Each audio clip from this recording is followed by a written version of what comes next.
welcome to all those of you who are in the class equally. But there's a very special occasion, but before we start, let me just justify the screening of this film. First of all, this film needs no justification to show a film by Orson Welles.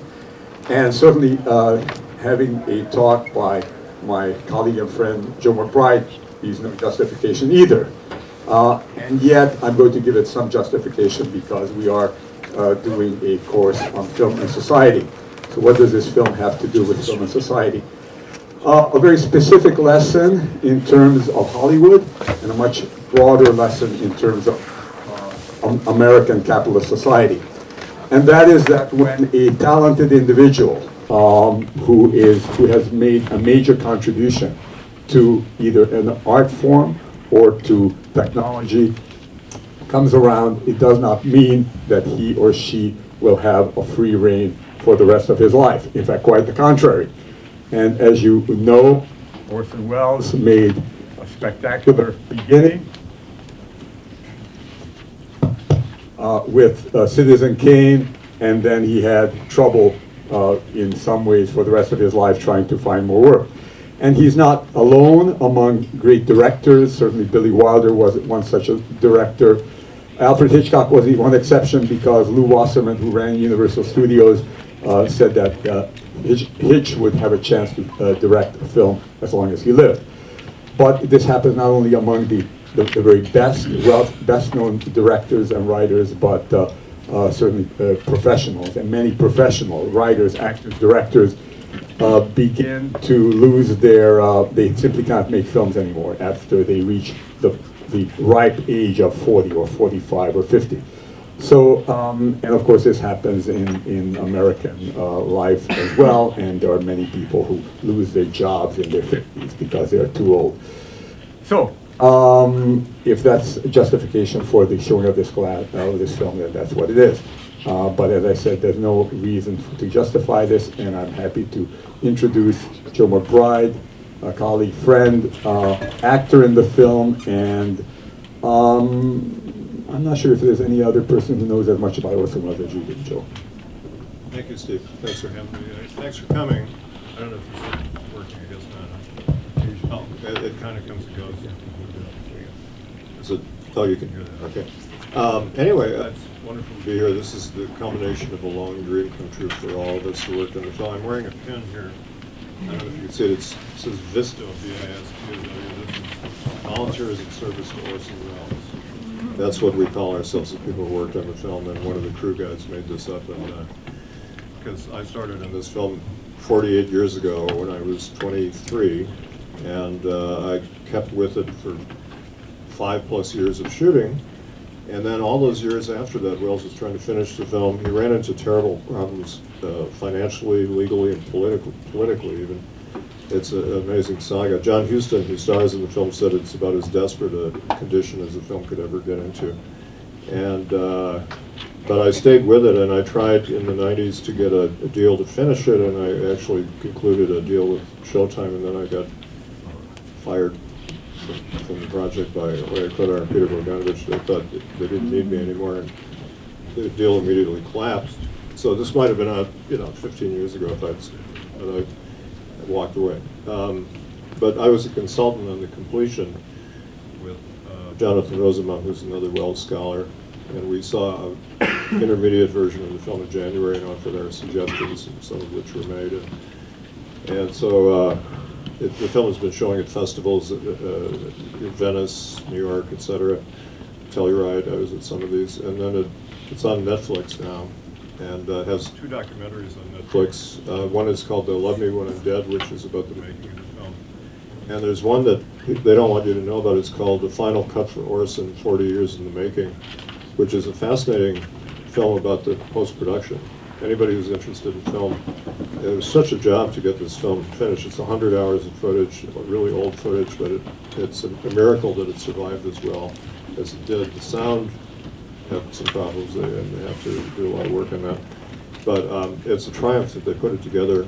And I was just thinking, so many things happened over the years. One time, I think it was the 90s, I was sleeping on my couch at 9:30 in the morning, the phone rang, and it was Gary Graber, the cinematographer of this film, who devoted his whole life to the film. And he said, "Joe, we need you for some more shooting on the other side of the wind." And I said, "Okay, where?"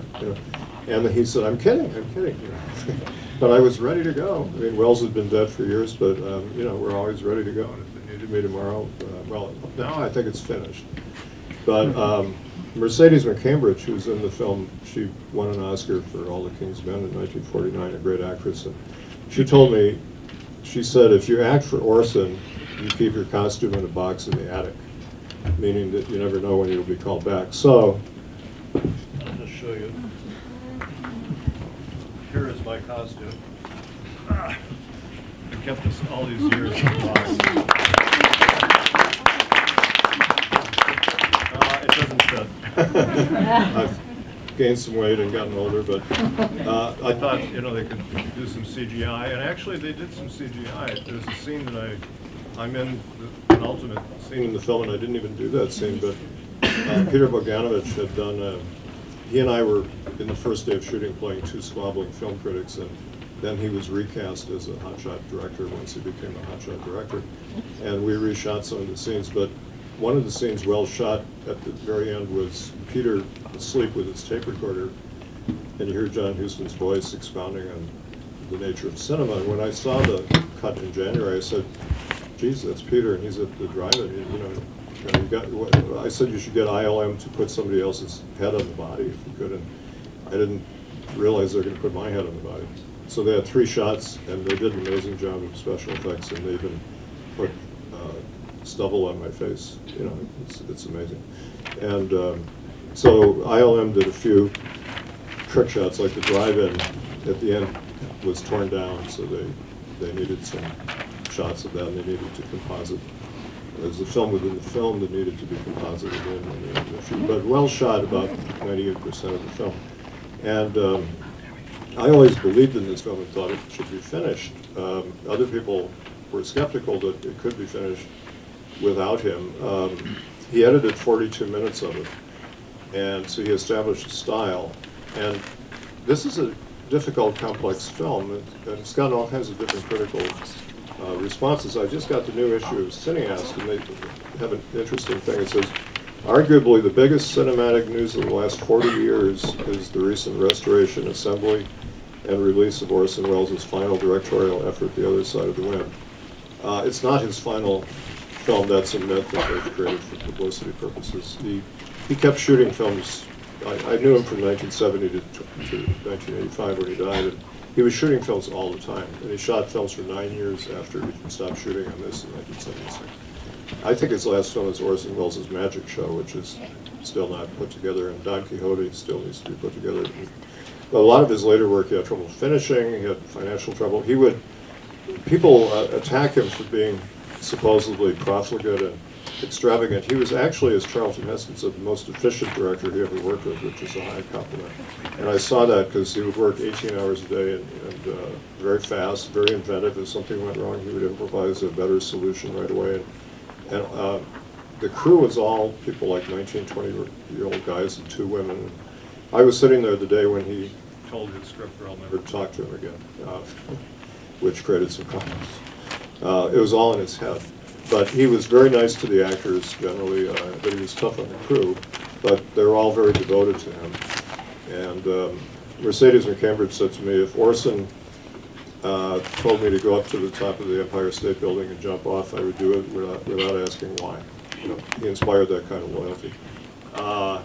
So it was kind of a Walter Mitty experience for me acting in this film, because I never acted before, unless you count the altar boy when I was a Catholic kid, which is a form of acting. But it's like a Robert Bresson acting, where you have your back to the audience and you're speaking Latin, and you can't improvise, and you don't have an expression.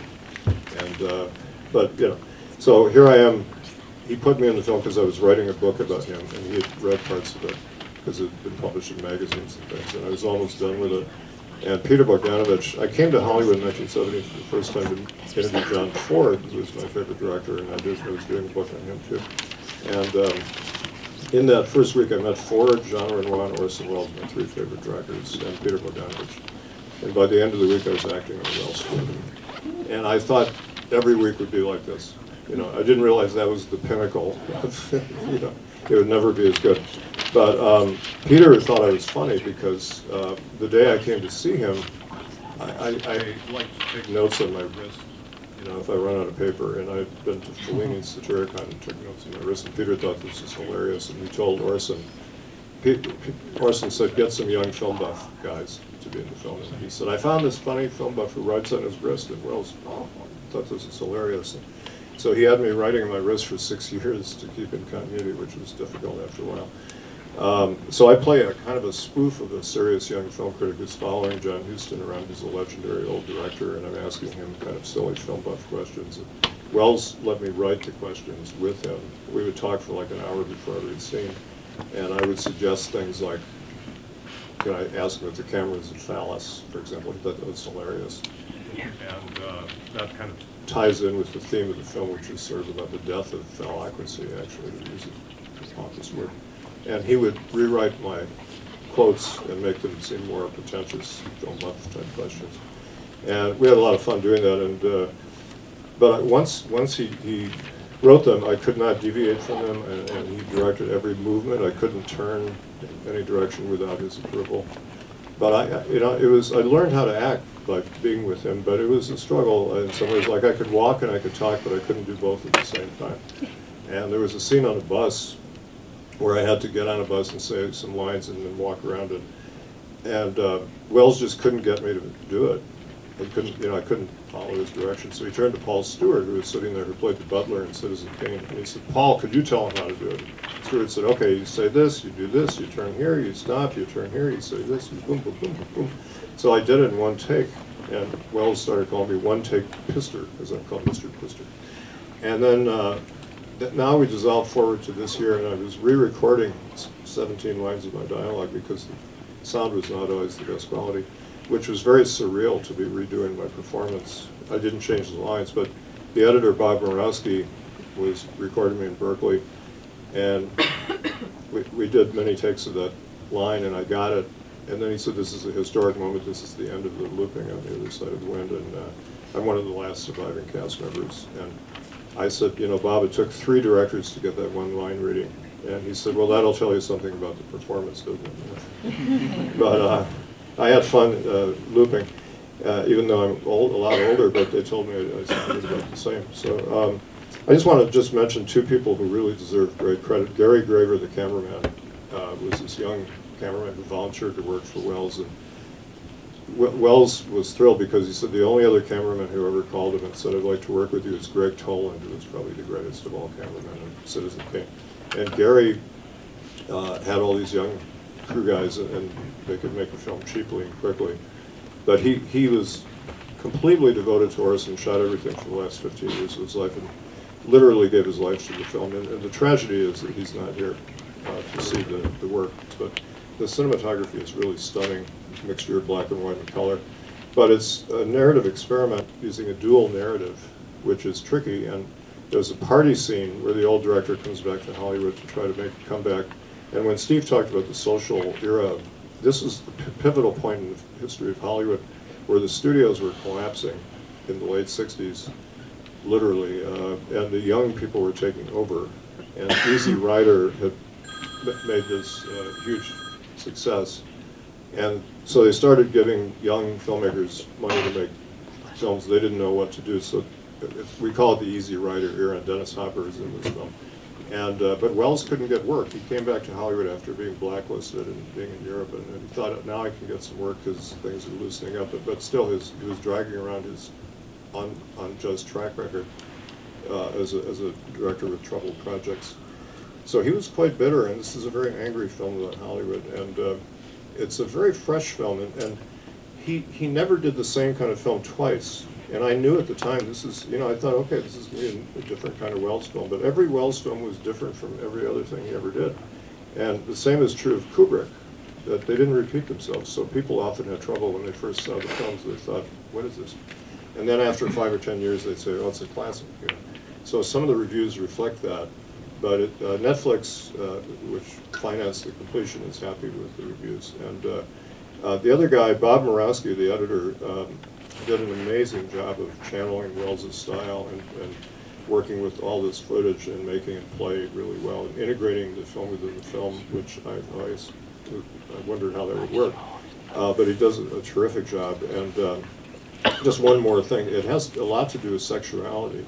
Welles was in this new liberated era of sexuality, and he was exploring. I was on the set. Richard Wilson, one of his oldest cronies, said, "Orson, what's this picture about?" And he said, "It's an attack on machoism, or as we call it, machismo." And he wanted to attack the He-Man concept and expose that as a fraud. And Hemingway is really the model for this character, who was a great writer, but he was a blowhard and a macho pretender. Kind of Welles saw through that, and he wanted to show that this character is actually closet homosexual, and he won't admit it, and he can't deal with it, and it's kind of tearing him apart, as well as the trouble he's having finishing his film. And so it has a lot to do with some very complex themes of bisexuality and homosexuality, and there's a lot of sexual content in the film. Within the film, he's making this sexy film with sex and violence. Welles conceived it as kind of a parody of Antonioni's Zabriskie Point and other pretentious art films of the time. But he had a wonderful time shooting the film. The film was shot in 35, and the party scenes were shot in 16, very fragmented style. And it's very fast cutting. I thought back in the early 70s, I thought, is the audience going to be able to follow it?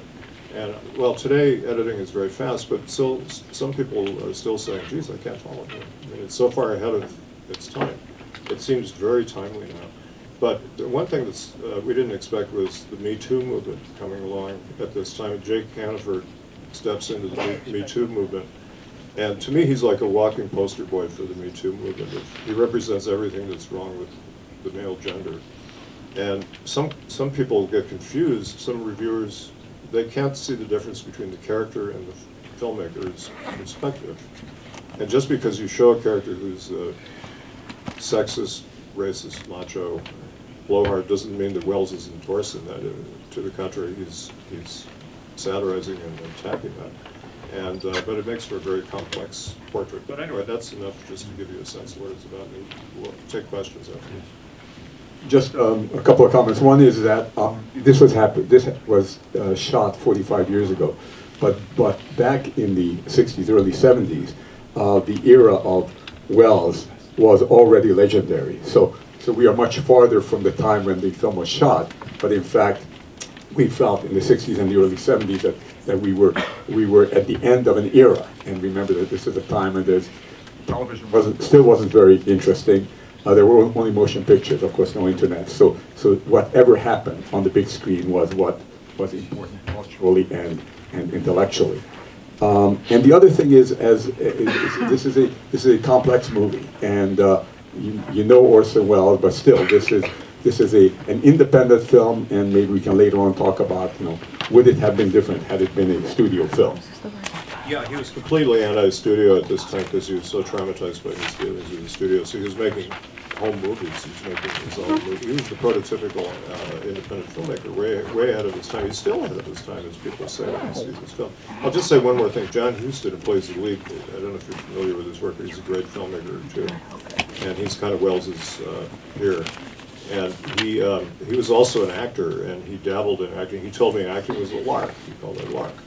But I think he started out wanting to be an actor and then didn't take it as seriously as he should have. This is one of 2 films where he plays the lead. The other one was never released. So this is his greatest performance. It's an astonishing performance, very rich. And Welles wanted to break down his reserve because he was kind of a reserved man, guarding his emotions as the character is. So he would encourage him to drink during the shooting, which is one thing you're really not supposed to do when you direct actors. But by about 5 or 5:30, Huston would start to get incoherent, and Welles would say, "Well, we've come to the vodka hour. I think we'll stop." And one time, Huston said, they had the lines on cue cards. He said, "Orson, what page are we on?"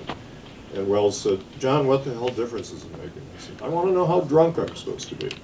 And but it liberates him, and it's like King Lear, and it helps free his very volcanic emotions. It's quite an amazing performance.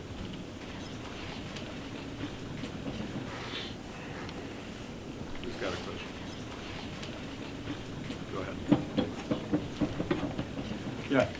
there any significance to the fact that there's no dialogue in all of the scenes that they show with the film that Hannaford's making? I'm sorry, in the what? In the scenes of the film that Hannaford's making. Oh, yeah, it's just unusual. It's, you know, they wouldn't have made a silent film in 1970. It's a very strange film, you know. It's purposely incoherent, you know. It's Wells's joke about art films. He hated Antonioni. That was his least favorite director, and Antonio just made Zabriskie point. So he was making fun of that and other kinds of films. But it's supposed to be Hannaford's. I mean, what I think the purpose of it really is, it gives you a window into Jake's twisted psyche and his sexual obsessions and his dreams. It's kind of his dream, and it's he's trying desperately to be with it and be in tune with the young people. And it's supposed to be a film that panders to the young audience with nudity and violence and radical chic symbolism. And the fact that it's incoherent is the point. And then, you know, the studio chief doesn't get it, and they can't finish it. But being a silent film, it's just more dreamlike, I think. I don't know. Yeah. The film reminded me of a number of films that were made about the making of films. So, Truffaut's Day for Night, Fellini's Eighth and a Half, Wim Wenders' State of Things. And it's all about the process about making film. There's not no clear-cut story. We have characters, and particularly that director. But it's being on the set, it's being involved in the process.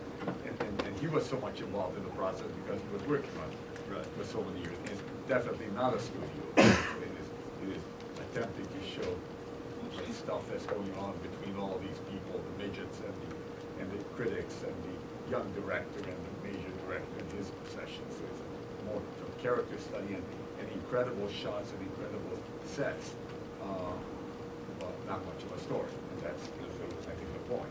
Yeah, I think, you know, what's very unusual about this, as Jonathan Rosenbaum pointed out some time ago, that the film is shot in two styles, neither of which is Wells's own style.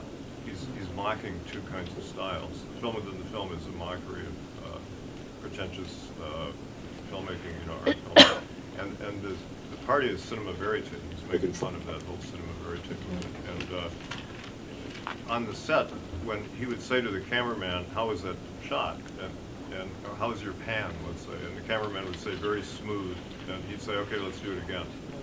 Fish for the subject, you know, because that's what they do in the cinema verite films. And it's very vertiginous, and Wells's films in general show a world kind of falling apart, and frenzy that goes on in the films that surrounds the film, which is more sedate because it's shot with a lockdown camera, and it gives you, you know, there's a rhythm to the thing, gives you a sense you can kind of relax a little visually, but it's, you know, it's a lot to keep up with in the film within film because the editing and the camera movements are so rapid.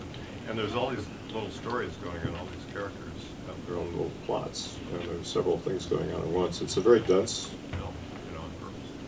And Welles, I think, really enjoyed that. And F for Fake, which is sort of like this, he made this during the shooting, both sides, when he made F for Fake.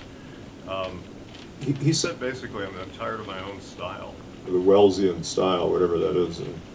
And Hemingway once said, when people asked him about his famous style, he said, you know, I'm not aware I have a style. He said, it was just, I was expressing myself as best I could, and it was awkward, and people called it a style. And I think that's the way artists see it. They don't see themselves as having a style. We put that on them. But I think Welles got tired of his image, and this. He told me right before shooting started, we had a long talk about all this, and he said it's partly the story of a famous man being swallowed up by the media, his image destroying him, which is, it's really ahead of his time and concerned with a lot of things like that, the power of the media to destroy people. Does the film, as it comes out, is it true to the script that there was, or how much did the script change, as far as you know? Well, when I saw him like the day before shooting, he was sitting at his typewriter table, and I said, "Do you have a script?" And he said, he pointed to a big box, and it was filled with script material. He said, "I've been writing several scripts. I have a lot of notes and scripts, and I finally realized I was writing a novel, so I put it aside." And he claimed he was going to improvise the whole film. there's an interview with him in 1966 you can watch, and they'll let me when I'm dead, where he says, this will be the first film that's all kind of improvised by the actors. We're going to cast people who are personages and have them play sort of characters modeled on themselves. And, you know, I play a character like myself, but I kind of exaggerated my naivete and gaucheness for comic effect. But I played it straight. I thought it'd be funnier that way. And, but as it turned out, when I arrived, we started shooting in 1970 without a script. And we made up the dialogue, you know, the way I told you. And then a year later, I came back and they had a script. Wells gave me the script. I was looking at it the other day, and then he stuck pretty much to that script. And Peter Bogdanovich said, "Well, he, you know, I didn't improvise any of my dialogue. You know, but Orson wrote all my dialogue. You know, I didn't." And so I turned out to be one of the few people apparently who contributed to my dialogue. You know, and then he made some changes, and I found, like, for example, that whole scene with me among the cacti where I'm presumptuously coming forward to tell Hannaford I could help finish your film. When I saw this in January, I totally forgotten I filmed that. I mean, it was really weird. I have a good memory, but I have no memory of that. And then I went home and looked at my script, and I found the pages that he had typed. This was 1975, and he had written that scene in 75 and stuck it in the film, and I had the loose pages. So he would do that, but, you know, as he learned about the characters as he went along, he would write new scenes and use the characters' personalities. And Peter once asked him, why does it Charles Foster Kane is more sympathetic in the film than in the script? And he said, well, I learned a lot about the characters as I went along. I love that comment. That's what a director does. Yes. Joe, I saw the Netflix documentary. Congratulations, by the way. Oh, thank you. Thank you. I'm curious what he would have thought of having this film be funded by Netflix. I think he'd be totally thrilled because it's Yeah. the biggest audience he's ever had. Because they're in 137 countries, you know, or something like that. And, you know, Wells' career was blighted by difficulties with distribution, you know, starting with Kane. And his films didn't get seen much. Chimes of Midnight, which I think is his greatest film, hardly played in the U.S. because it was attacked by Boswick Crowther of the New York Times. The distributor lost faith in it, and then it kind of disappeared. And, you know, I mean, now you can get these things. Ambersons just came out again, finally came out on Blu-ray yesterday, and I did a half-hour documentary about how that film was mutilated. But finally, he's got a worldwide audience, you know, and not everybody's going to like it. I mean, you know, I knew at the time, okay, you know, some people won't like it, some, you know, whatever, but he's got this huge audience, and I think that would I think if he were here today, and we've been saying this for years, that with digital cameras and stuff, he'd be making 10 movies a year, because he was shooting all the time, but he had to buy film and everything. It's expensive, and it would, you know, he was going to do a King Lear project. That was his next big project, and it was going to be partly on video and partly on film. And today he could have made that in a couple months, and he had the script and everything. And it's sad, but he loved new technology too. Yeah. But what can you tell the story about how Netflix came to this project? Yeah, I got to know the two executives. Ian Brick was the guy who, these guys deserve a lot of credit because they're so rare in Wells' career. And Ted Sarandos, who's the head of content for Netflix. Ian Brick is a young guy who's like this, he was the executive in charge. And I said to them, you guys are the George Schaefers of this year. George Schaefer was the executive at RKO who brought Wells to Hollywood, and he was the only one who ever had faith enough in Wells to let him alone, and he preserved Citizen Kane from being destroyed. The Hollywood studios were going to burn the negative. And he never had another executive until these two guys who didn't interfere. And they were, Frank Marshall was asked, who really was, you know, is a top producer who made this thing work. He was asked, did they give him any notes or interference? He said, no, they left us totally alone, which is amazing, because they had complete faith in Frank and Peter and the film.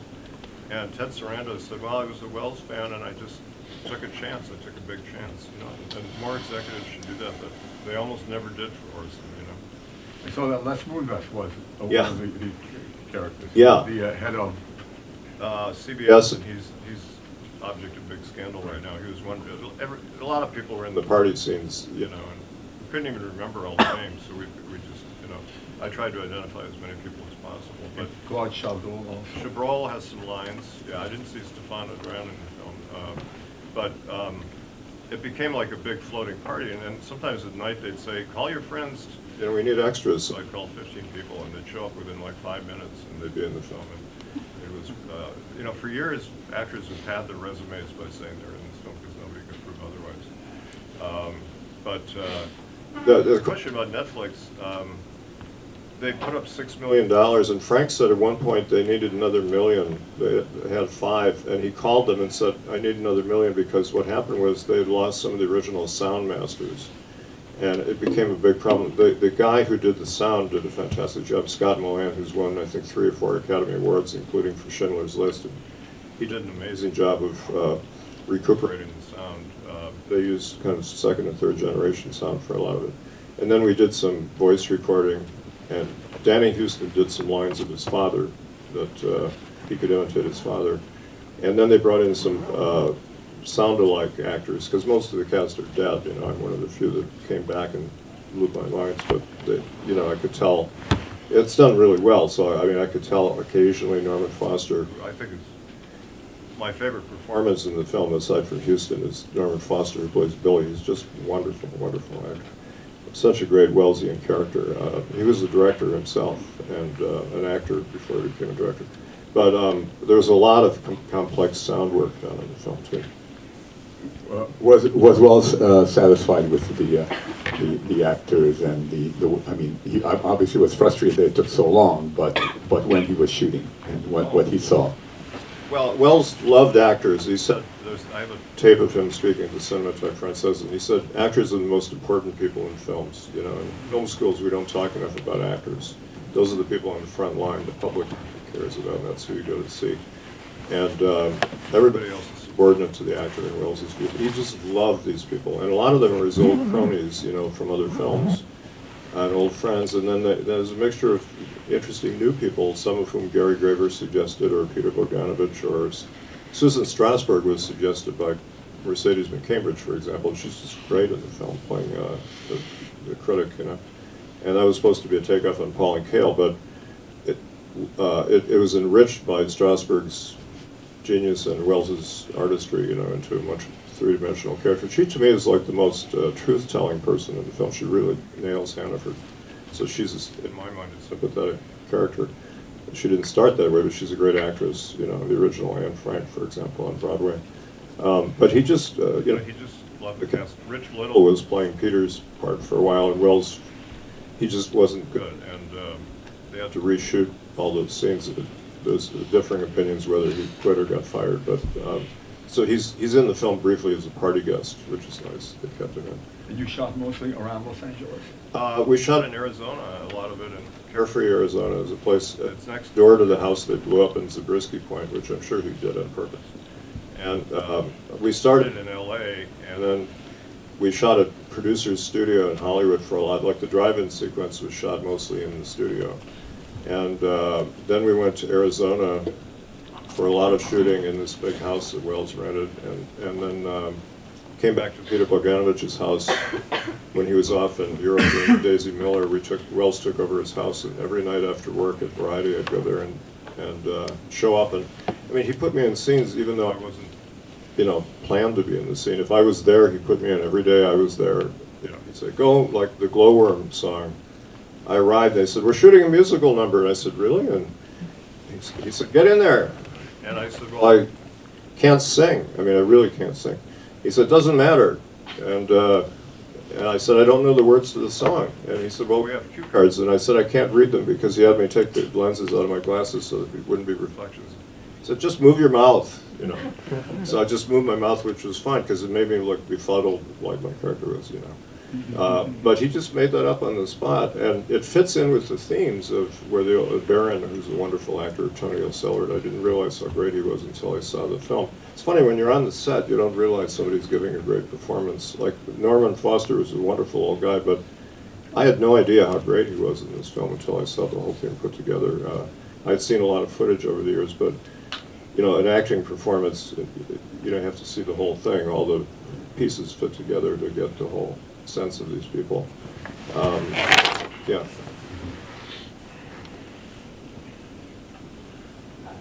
Joe, you were talking about all the dubbing that had to be done, but it does seem like there's almost a thematic in this film where you have people imitating each other. Oh, yeah. You have the Rich Little connection, obviously, and he's an impersonator, and you have all of these wannabe Hannafords running around. I'm just curious, to what extent was that kind of known at the time that you were shooting this? That this was something that was obvious then, or is it only now? When Rich Little left, I grabbed his script. He left it behind. I have it at home. And he wrote next to every line what character he was doing it in. It would say Bogart, Cagney, Stewart, Wayne, whatever. But I think originally Welles had a kind of love-hate relationship with Peter Bogdanovich, and with me and with other critics. I think he said once, because I'm not the kind of director whose films compete with Doris Day movies, I have to depend on the critics who write about me for magazines like Sight and Sound, which would be me and Peter and people like that. And I think he was grateful to us for keeping his career going, but he also resented that, like, why should he have to depend on me or Peter or other critics to keep his career going? That causes resentment, I think. And so he was mocking a lot of these characters. It's, as I say, a very angry film. And Peter loves to do impersonations. It's a quirk of his. So when he cast Rich Little, I think it was kind of a dig at Peter, because Rich Little was a famous impressionist. He was a funny guy, but he was kind of spoofing Peter. And then when he left, Wells said, "I don't know who I'm going to cast." And Peter said, "Well, you know, I could play the part." And he said, "Oh, I hadn't thought about that." And he said, "Really?" I mean, you know, everybody thought he was playing Peter, you know, to begin with. So Peter plays Peter. So Peter does Jimmy Stewart and all kinds of people. But he's doing that all through the film, and it's funny, and as a filmmaker, he imitated other filmmakers too. That was, you know, kind of his downfall to some extent. I mean, he's a good filmmaker, but rather than be really original, he was an imitative kind of guy. And Wells didn't like that in people, he felt people should be themselves and not try to emulate other people. But the whole cult of Hemingway is, as you point out, is a destructive thing where people try to be like Hemingway. And the Jack Simon character is supposed to be a takeoff on John Milius, who's a young screenwriter-director who's super macho guy. But Milius is different because he did it with tongue-in-cheek to some extent, where this guy is kind of sinister. But the whole idea of inauthenticity, I think, is what he's kind of attacking there too.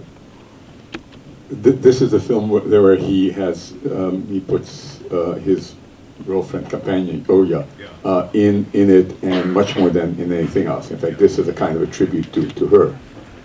Yeah, it's kind of like young filmmakers. At least when I was in college, they'd always have their girlfriend running around naked in the film, you know, to show off a beautiful girlfriend.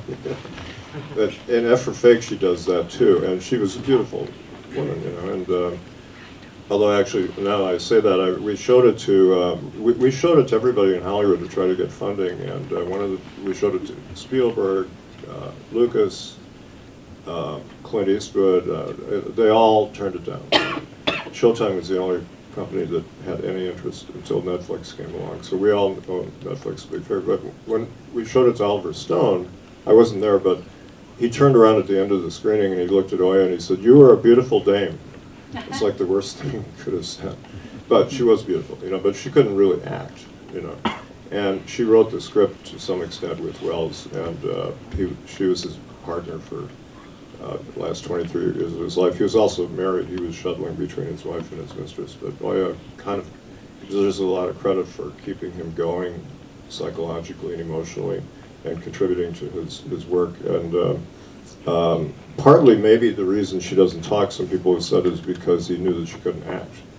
And then some people say, well, that's insulting to women that an actress doesn't get to talk. But my argument is that reflects Jake Hannaford's view of women, you know, that they're just sex objects. And then there was an executive at Telluride made a good point to me. He said, how many American films did you see in 1970 where you had a beautiful young naked guy running around being a sex object? That's really interesting and unusual and ahead of its time. He doesn't talk either. And but neither of them talks in the framing story either, which is interesting. But I think what they leave out is that Oya, like Susan Strasberg, who talks a lot, but Oya gives Hannaford a lot of withering looks, which are very eloquent. Like he's very vicious toward her for no reason at all. She didn't do anything to him. Like the young guy walked out, but Oya was not, but he's really vicious to her. But she's judging him. And then you have two women who kind of like Hannaford, Mercedes McCambridge and Lily Palmer, who are older, maternal kind of women who are, you can see him as like a little boy that is flawed. They kind of understand him and forgive him, but the younger women judge him very harshly. But the young couple, Oya and the good-looking guy, really reminded me of the couple in Zabriskie Point. Yeah. I mean, and it seems like in some ways it is a tribute to Antonioni and Zabriskie Point. Well, when I saw Zabriskie Point in 1970, I didn't like it because I thought the two characters were cast with these beautiful non-actors, and they had blank expressions that were like zombie, you know? And I thought, Jesus, this is bad, you know? But then I saw it again at the VFA a couple of years ago, and I thought, wow, this is a really good film, because they reminded me a lot of the radicals I knew in Madison. I was the official student riot reporter for 3 years for the local newspaper. I was in all the riots. I was protesting the war, and then I would cover the riots, so it was very intense. But, you know, a lot of them were sincere anti-war liberals, but there were, you know, a couple hundred people who were just kind of like robotic anarchist people trying to, you know, blow things up. And the day after we started shooting, I got, Wells and I talked about student radicals, and he got mad that I didn't like President Johnson. He thought Johnson was a great president. We had an argument about that. And then I criticized the student radicals in Madison because they were getting very violent, and I said, they're about to kill somebody. You know, they're going crazy, they're going to kill somebody. He got really angry at me because he thought, you know, anybody protesting the war must be wonderful, you know. But I was on the ground. I saw them burning down buildings and stuff. And so I get in the airplane after shooting, fly back to Madison, get in a cab at 7:30 in the morning. I said to the cab driver, what's been going on this weekend? He said, the students just blew up a building. And they blew up the Army Math Research Building and killed a graduate student who happened to be working there. And it was very destructive, not only because it killed this guy, but it helped end the anti-war movement. That and the Greenwich Village bombing in 1971, because it turned off all the nonviolent protesters and it enabled Nixon to prolong the war. And Wells just couldn't see this, you know, but I knew the scene. So I thought that the kind of blank-faced, zombie-like radicals, that's a certain type that I saw, the fanatical people who had no emotions. And, you know, they're supposed to be, that thing they carry around as a bomb inside the doll. They were supposed to be planting a bomb like in Zabriskie Point. Zabriskie Point ends with the house being blown up in slow motion. It's a great ending that's kind of like the death of capitalism. And the last shot, MGM included an airplane with skywriting, "Fuck you, America." And that was Antonioni's view of America. Stylistically, it reminded me most of Wells as A Touch of Evil, in terms of the dark and the light and the kind of, so the ambience was very important in this film. Well, yeah, that's a tremendous film noir, and it's very dark. And I mean, this is a very dark film too. I mean, it's tragic and all kinds of you know, awful denouements for the characters. And it's really about the end of Hollywood and the end of filmmaking. And you know, a line that always gets a laugh, but it's a serious line when the projectionist says the reels are all mixed up. Or actually, the Baron says that, and the guy says, "Well, does it matter?" Which is funny, but and he says, "No, I guess it really doesn't." I find that very sad because he's basically saying, hey, you know, movies are over, what difference does it make? You know, the film wasn't finished, and who cares what order it's in. And the whole world of filmmaking is falling apart. This is Welles' farewell to the world of filmmaking, and Hollywood was crumbling. He hated Hollywood, of course, because what they had done to him. They did terrible things to him. Magnificent Emerson's is, as Peter says, the greatest artistic tragedy in movies, what they did to that film. And but he was very bitter about the new Hollywood too. He was attacking a lot of the young filmmakers. He shot 95 minutes of Mazursky and Hopper and Jaglom talking, and I suggested that we make this into a new Welles film, and they're thinking of doing that for the Blu-ray because it's historically very interesting. He just got those three guys to talk, and he got Hopper really stoned, which doesn't take much to do, but Hopper had some interesting things to say too. And that's really great footage. Mazursky's a brilliant guy. Jaglom is kind of a you know, loony, but he's interesting. So they had a really angry debate, you know. I'm curious about the production of the party scenes, Yeah. just because on the screen they appeared so just loose and wild. How many cameras did they have rolling? Well, he had cameras everywhere. That was part of the conceit of the film, as he explained that, you know, the cameras are omnipresent. And he was anticipating, as people said, cell phone cameras. Everybody has a cell phone camera today. They're all filming everything. Everybody's walking around looking at cameras. But back then it was 16 millimeter and 35. And they're supposed to be the media, you know, it's about a celebrity, the cult of celebrity, and how he's being pursued by, you know, press people, academics, and people with cameras. And then the film, the party scene is supposed to be assembled from all these things. And at the end, I love that line where Billy says, when you people finally get it together, we're going to have a movie, a real movie. Yeah. He's sort of making fun of the sloppy style that was, you know, if you look at John Cassavetes' movies, it looks kind of like a John Cassavetes movie, which were very rough. He thought that was chic, you know, Cassavetes did. And that was the style for a while. People were rebelling against the gloss of old Hollywood films. But in that, it is, because it is about an atmosphere, it is about shooting. So in some ways, he's even playing with, you know, it doesn't matter which reel it is. At a certain level, he's even commenting about his own, about Citizen Kane, about his own new effort here. Yeah, I mean, he had a, you know, very jaundiced take on filmmaking. I mean, he felt toward the end of his life he made a fundamental mistake in staying in movies. His first wife urged him not to go to Hollywood and stay in the theater. She said, "You'll be happier." Because, like his Julius Caesar production, which was a landmark, cost only $12,000. Could you imagine?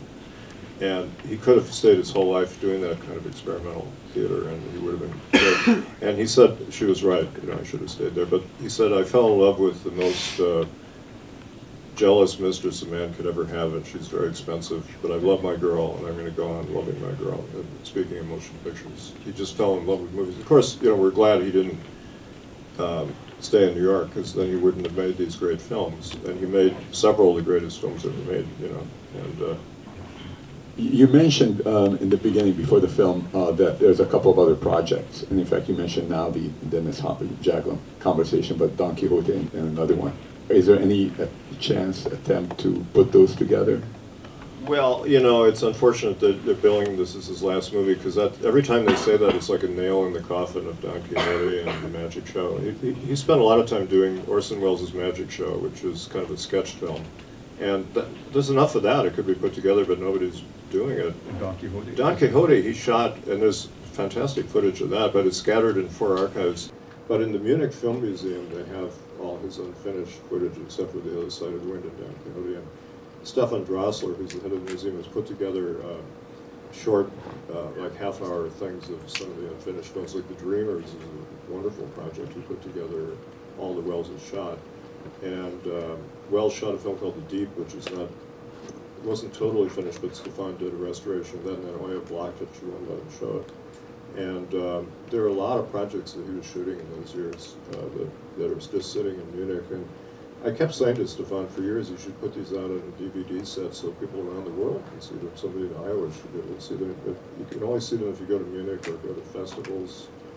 Stefan goes around, but he's lost interest in Welles, unfortunately. And somebody asked him, "Have you seen The Other Side of the Window?" He said, "No, I don't want to see it. I don't want to see a bunch of fragments put together." You know, really horrible things. And I argued with him in Munich. I was invited there to give a speech, and he started saying the film should never be finished. There were people saying that. David Thompson, who's very overrated San Francisco film writer, wrote in his terrible biography of Welles that the film should never come out.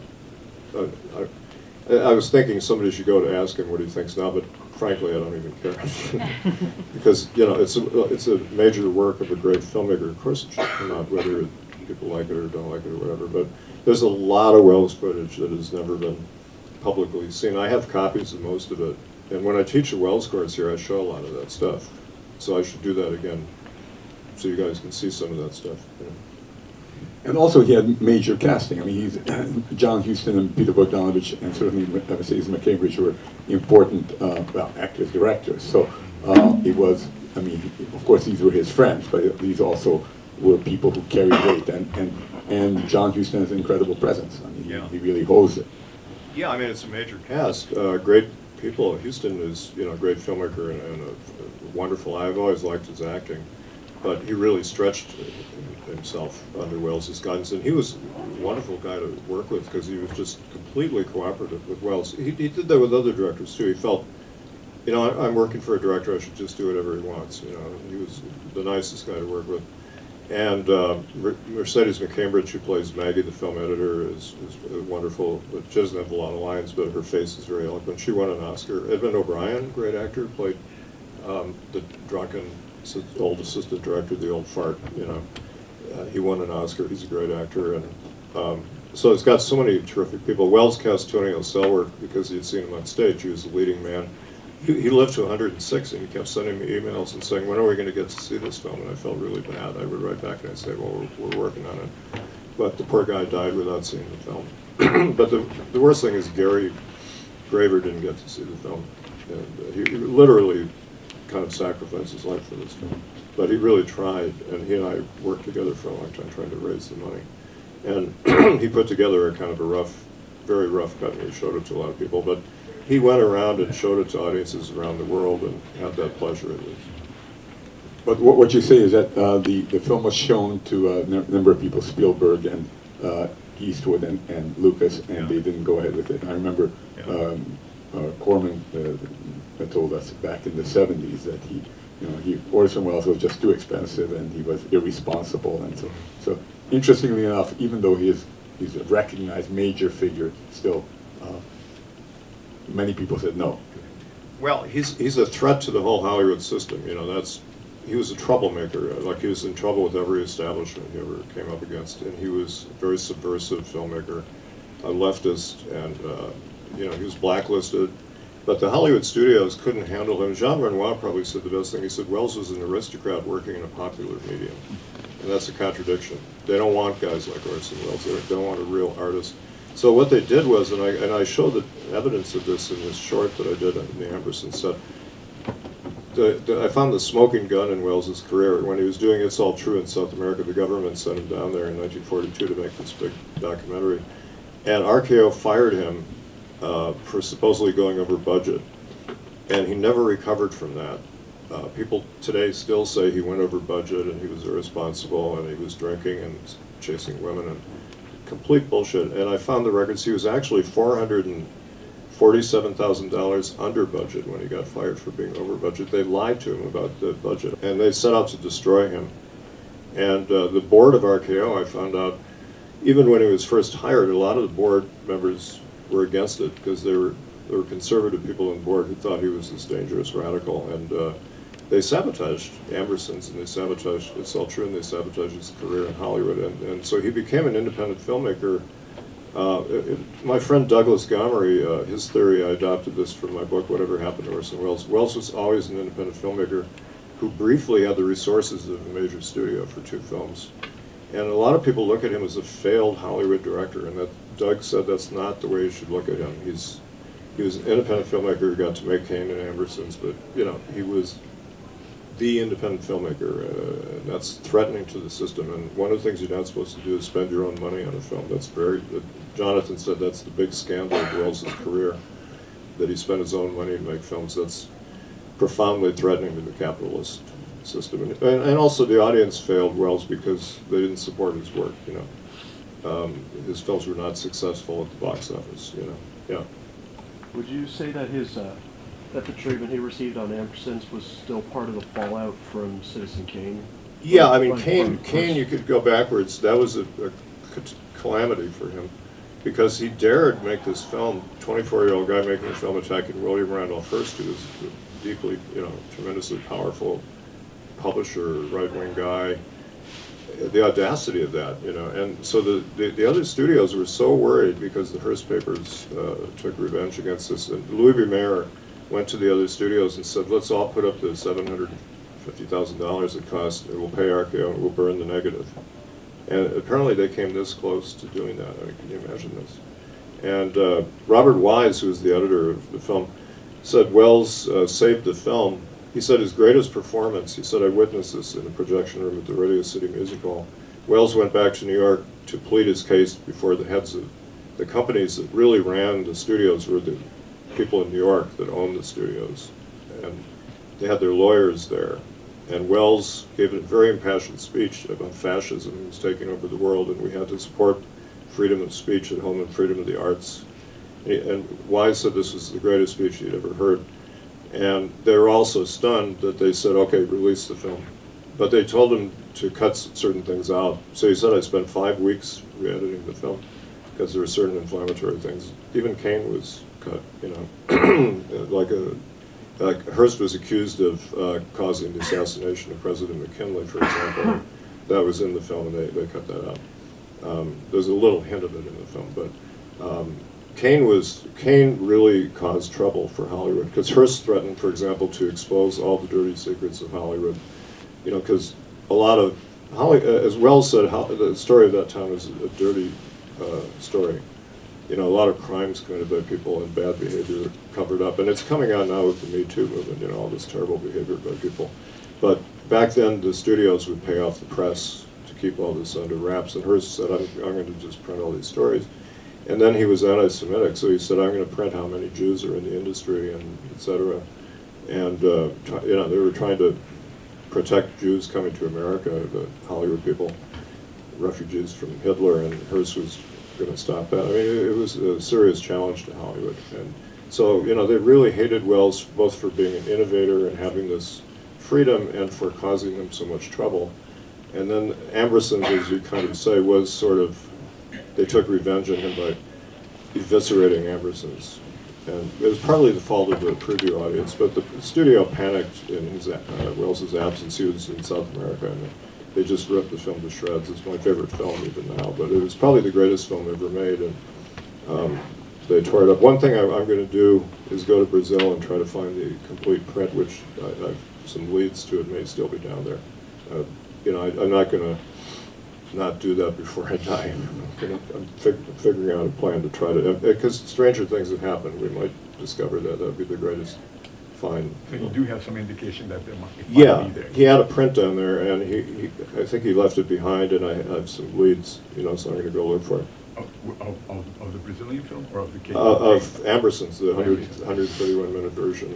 He had it down there, and I have evidence it survived, and but whether I can find it or not, I don't know, but I'm going to try. Yeah. How has this the film experience influenced you personally and professionally of being involved in the production? Well, this was an amazing thing to be a young film writer. You're writing a book on Welles inspires young people because he was young, and I got so excited about Kane that I was in college, and I decided to get into movies instead of writing novels, and I just thought he was our model, and he puts me in a film, and it can be compromising, but Henry James's biographer, Leonie Dale, said a biographer should be a participant observer, and so I've tried to be both. And I think he put me in the film partly to have a film historian on the set, because so many lies have been told about his films. I'm here to correct them. Even today, I'm correcting lies constantly about his films, and I can tell you, what really happened.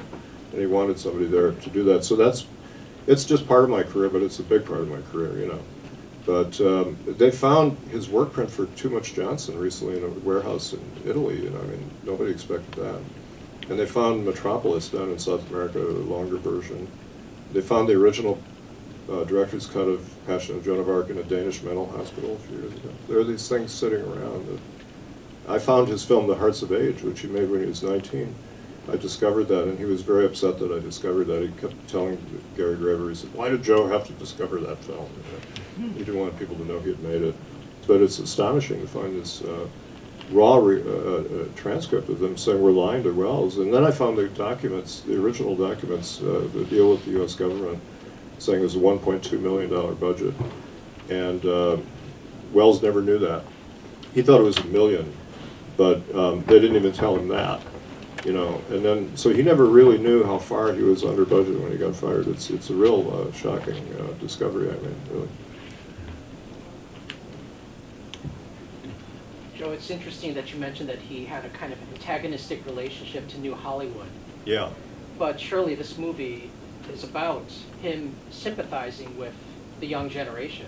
I don't think so, because in 1970, right after he started shooting, he wrote an article for Look magazine called "But Where Are We Going?" And I was really surprised by it because he's attacking the New Hollywood.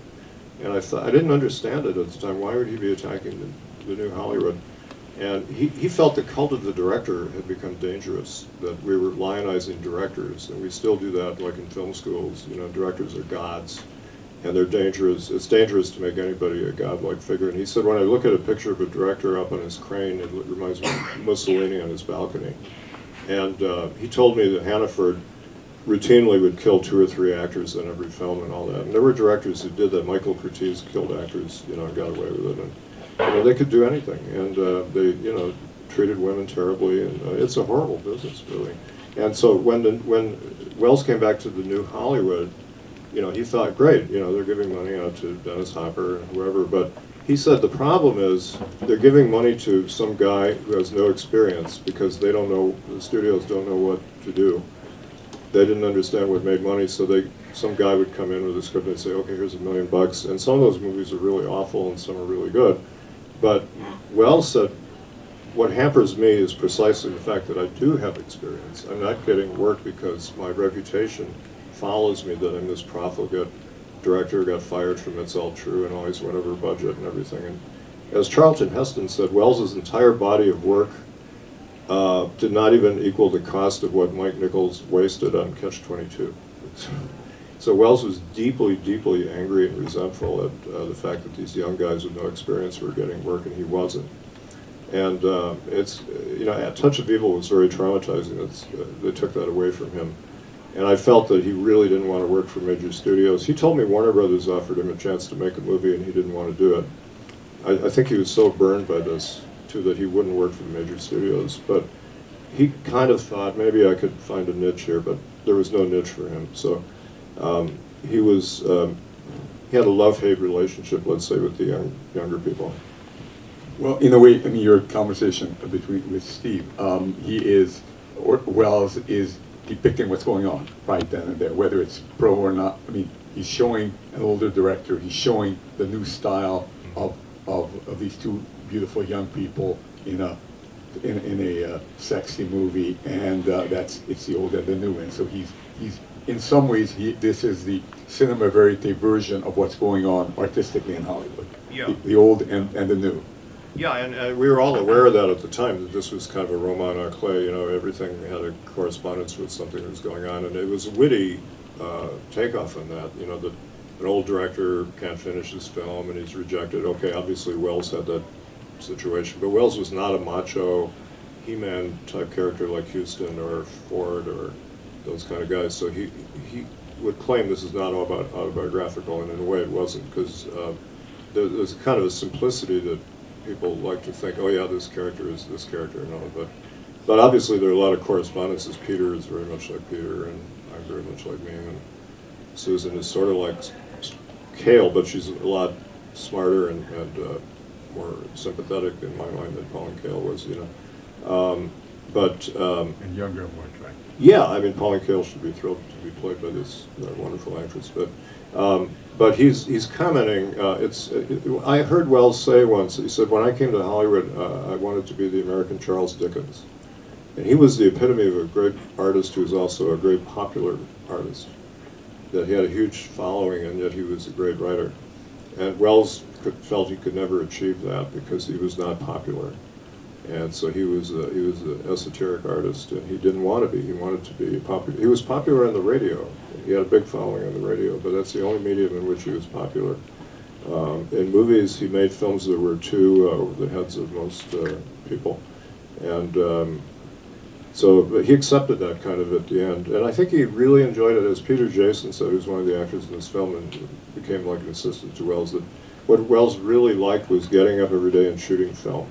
And John Ford said that once too. He said, I don't care about anything else except going to the studio at 9 in the morning and telling the guys, roll them. You know, he just loved that. And everything else about life was difficult for Ford, and Welles had a lot of trouble with money people, etc. And he was a bad businessman.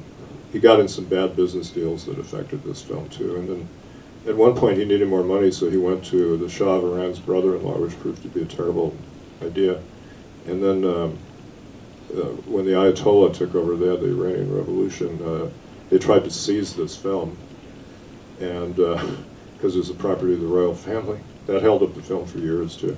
I heard the producer, Dominique Antoine, in Paris, when two guys from the Ayatollah's, two thugs, you know, from Ayatollah's regime came in the office and said, we want the film.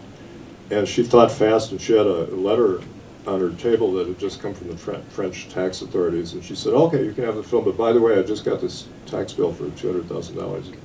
Got to pay that too. And they looked at it and said, oh, well, we'll come back later. You know? That's how she got rid of them. But it was tied up. The courts ruled that Welles had creative rights to the film, but the Iranian investor had possession of the film, and they wouldn't release the film from the lab until they made a deal. And I helped broker a deal between them in the 90s with Gary's help. So we kind of got Mr. Boucherie, the Iranian investor, who was really a pretty good guy actually, to agree to equal share with Oya. That took years of them feuding, but what happened was every time he gave Welles more money, he took more percentage, and so Welles wound up only owning 20% of his own film, and Boucherie had 80%, and Welles really resented that. So I said the only way to resolve this is give him $1 million and give Oya $1 million, and they said, okay, what the heck, you know, they wanted to cash out at that point.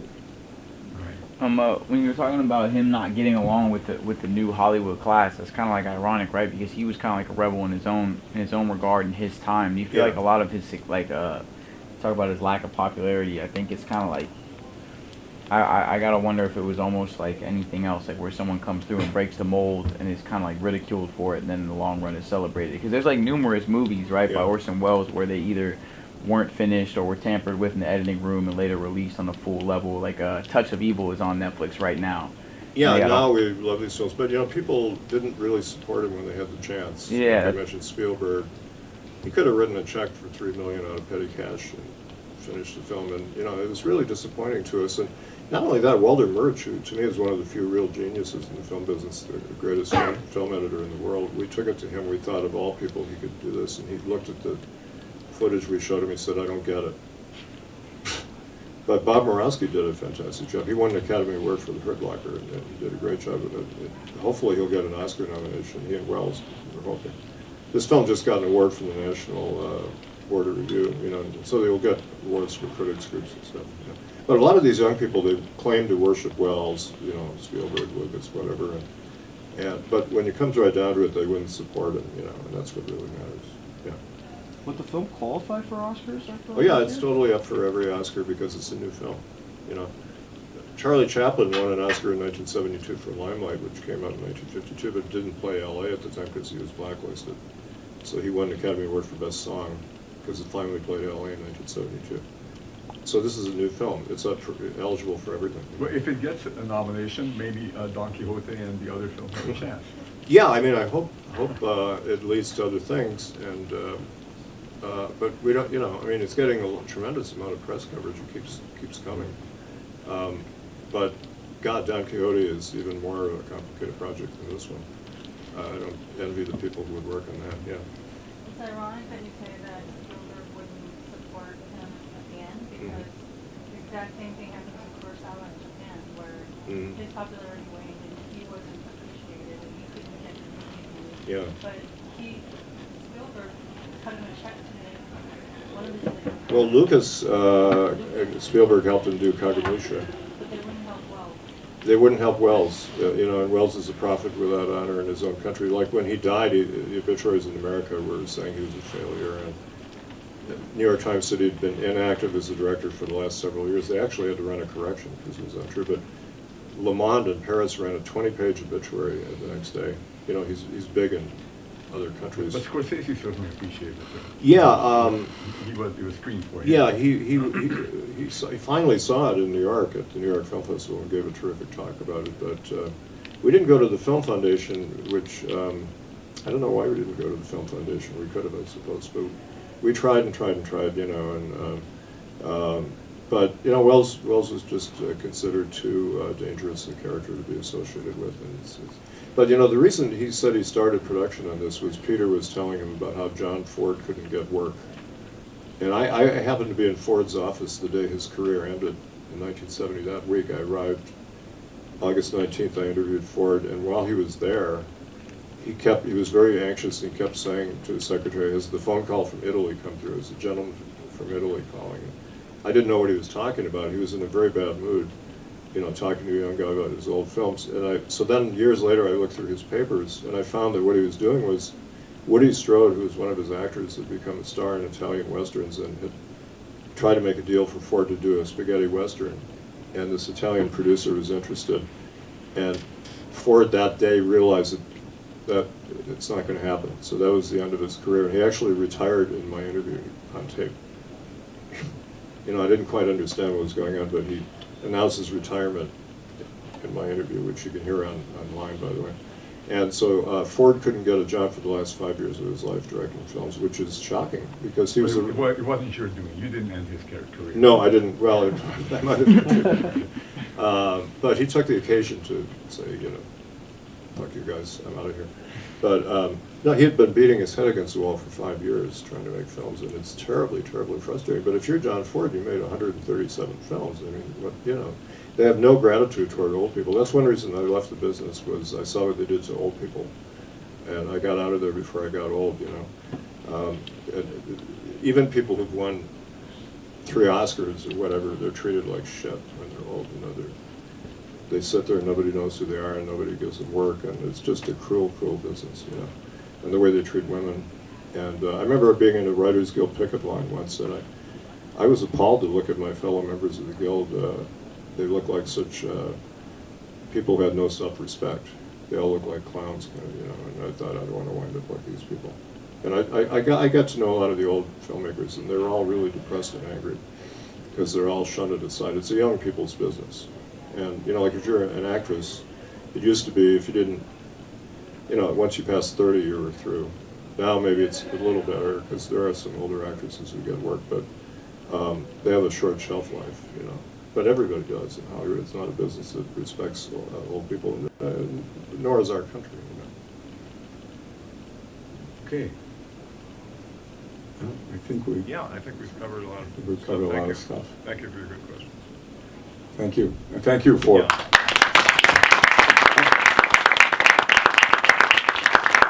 Unprecedented to have an actor and a Wells scholar present the last film. We are really a part of a historic occasion, and I think we all appreciate that. Well, thank you. Thanks, Joe. We'll continue with another project. Yeah, thank you for having me and inviting me, and thank you for all of you for coming and watching. It was really fun. You know, it brings it all full circle, doesn't it?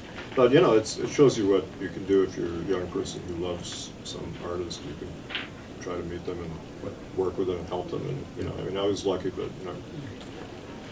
And although what you just said is absolutely correct, and it's absolutely depressing that these great artists can no longer write, direct, or produce because Hollywood doesn't believe in them. The flip side of that is that you are the people who are being favored, Yeah. because you are young and because you are making films. So that in however cruel it is, that's the way it is, and you are young, and so you have in some ways a better chance because you are only 22 or 25 or whatever it is, and so you will be seen as somehow being more in touch with the current generation, which obviously you are. So the positive of it, it favors you. So the wind is behind you. I don't know if the other side of the wind, but the right side of the wind. Well, I'll just say, but have another profession to fall back on when they reject you.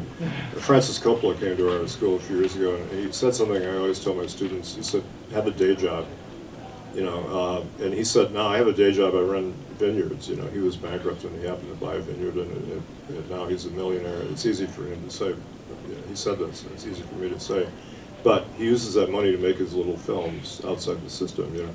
But it's good to have a profession to fall back on, and mine is writing books, and teaching is very satisfying.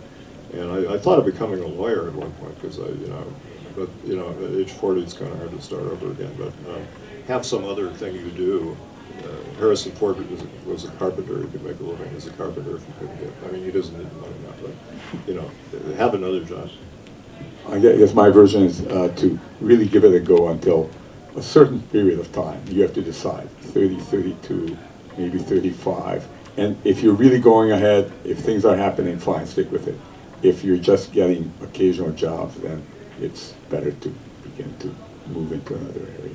Carol Burnett told AFI students, she said, give it 5 years of starving, you know, and if you don't make it by the end of 5 years, you should probably pack it in and do something else. You know, it's not worth it. The sacrifices that people make, like Gary sacrificed so much for this film, his health and 2 marriages and all kinds of terrible things happened to poor Gary to make this a work of art. And go to LA. And what? And be in the film. Yeah, and being in LA is like, you know, I was just reading a Brecht poem and he said it's paradise, but it's also hell at the same time if you don't have money. And Woody Guthrie said that if you don't have the do-re-mi, you know, then it's not. So Brecht really identified that it's paradise, but it's also hell if you're broke, you know. And most people in Hollywood don't make money. You know, we read about the people who are rich. And Lucas told students at USC recently, if you want to make money, don't go into the film business. Really, it's not the way to make money. You know, and people have this illusion you can all get rich, and most people struggle. You know, so I always like Hollywood movies about the fringe characters. You know, Day of the Locust is the greatest Hollywood novel because it's all about fringe characters. And most people in Hollywood are fringe characters who are desperate, trying to break in. Everybody in Hollywood has a script and they want to be in the film business, but very few people make it. So I think, frankly, it's better to be in San Francisco or Iowa or anywhere else making films. But sometimes, if you want to make big films, okay, you have to kind of go to Hollywood. But the bigger the budget, the less freedom an artist has. So if you're making a film at home, like Wells, for little money, you have total freedom up to a point. But you know, the problem is it's an expensive medium. As he said, a painter, you know, just buys some paint, but a film, you have to raise a couple $1 million. Great. Joe, thank you very much. Thank you. And we'll figure out the next project. Yeah, right, we'll work on another one. Thank you, Steve.